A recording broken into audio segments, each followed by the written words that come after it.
Brave Art book, I really thought this was kind of nice.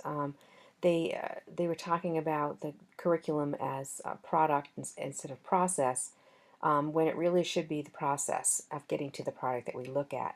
And they called it an OK Go curriculum, where you give students, you know, a little bit of information, tell them how to do it, and then let them go. Um, Now that can work in some instances in discovery type learning, when students have enough background knowledge to be able to do this, and other times it doesn't work at all. But I thought it was really kind of neat the way they termed it the OK Go curriculum. I think the science text this week did a really tremendous job of helping students think about the diversity in a classroom and why differentiation is important and why we have to be cognizant of the diversity. Um, Here in Maine, we tend to think of our students as all the same, and they're not.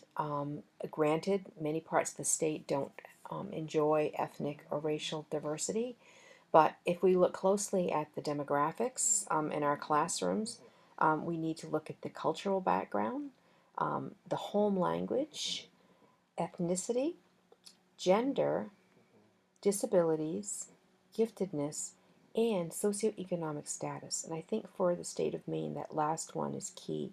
And the science book pointed out that it is the single most powerful factor in determining how a child does in school and in life.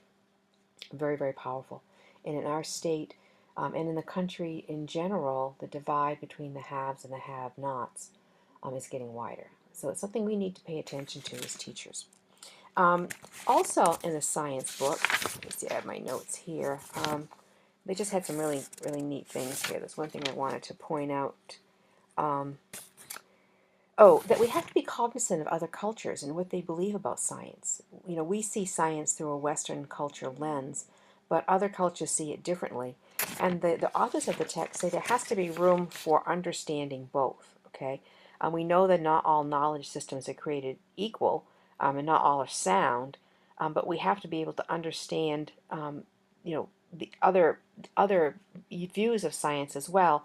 But we also know that U.S. students must come to understand modern Western science. So it's really a fine dance to really think about, what is it that we're helping our students to learn, and how are we respecting their own beliefs and cultures with doing that. I thought the book did a really nice job with that. One other thing from the science book that I thought would really work well, um, and I hadn't heard these terms before, they pulled out 7 classroom elements that teachers can differentiate. All right, because we often think of differentiation as simply assignments. Okay, but we can differentiate the time, the space, the resources, student grouping, instructional practices, learning strategies, and teacher partners. Okay, so that's on page 157 of that science text for you science people. For the rest of you, I think it's just nice to kind of keep that in your head, that differentiation doesn't always mean changing an assignment, or altering assignment. Sometimes it's just changing a group, um, the space, the way the room is laid out. We have to be thinking about all the things that go into how our students learn. The social studies book had short chapters, but they did address the multicultural aspect, about thinking about whose history we're teaching, and why we're teaching it that way, what spin is there on that particular history. There was quite a bit of information about reading instruction and writing instruction, um, and so forth and so on. The English text, literacy is pretty inherent in the literacy text anyway, as is differentiation. But the English text really looked at the 2 aspects of ELA, speaking and listening, and language. Okay. The math book, I apologize. Well, I'm not apologizing because I'm sure you enjoyed it because it was really content-based.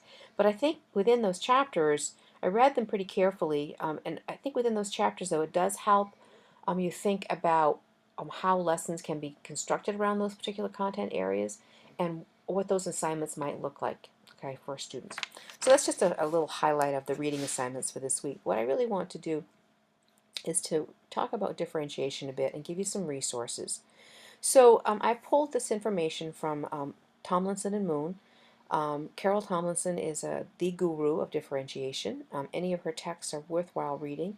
There are several other authors as well that I will recommend. So differentiation is often misunderstood, and it really is. We often think of differentiation as different assignments for different people. Sometimes we think of it as dumbing down the curriculum, and that should not be, okay? So according to Tomlinson and Moon, differentiation is a teacher's proactive response to learner needs shaped by mindset and guided by general principles of differentiation. All right, and here are the principles. An environment that encourages and supports learning for all learners, a quality curriculum, assessment that informs teaching and learning. We looked at assessment a little bit last week, and we're going to look at it more next week. Instruction that responds to student variance, leading students and managing routines. Teachers can differentiate through content, the information and ideas students grapple with to reach the learning goals. Please note that the learning goals are not differentiated here. The learning goals are the same for all. With Common Core State Standards, there is no differentiation in terms of the goals, learning goals that all students will meet. This includes special needs students. Now I can hear the gasping a little bit out there. Um, People are still grappling with that. There are some students with IEPs and special needs who are cognitively not going to be able to meet all these standards, and we've got to be able to get um, some sort of handle on this, and it's still being talked about. But for generally speaking, right now, that's the way the rule in Maine is written, that all students will be held accountable to the learning results in the Common Core State Standards. So you can differentiate the content. You can't differentiate the learning goals. You can differentiate the process, okay, how students take in and make sense of the content, the product, so how they demonstrate the learning results. I think this is where differentiation really helps students. We often say, well, not all students are good writers, so they could do an oral presentation or something like that, which is true, unless the learning outcome is a written product. Then it has to be a written product, okay? So we have to balance that. We can differentiate affect and environment, so the climate or tone of the classroom. And we do that according to the student's readiness, interest, and learning profile. A lot to consider here. And we do this through a variety of instructional strategies such as learning interest centers, RAFs, that's the writing piece with role, audience, format, and topic, graphic organizers, scaffolded reading and writing, intelligent preferences, oh I spelled that wrong, I apologize, tiered assignments, learning contracts, menus, tic-tac-toe complex instruction. Tic-tac-toe is really looking at Bloom's taxonomy and putting tasks in a tic-tac-toe format where students can choose applying the knowledge, analyzing the knowledge, evaluating the knowledge, and so forth. It's a great formative assessment.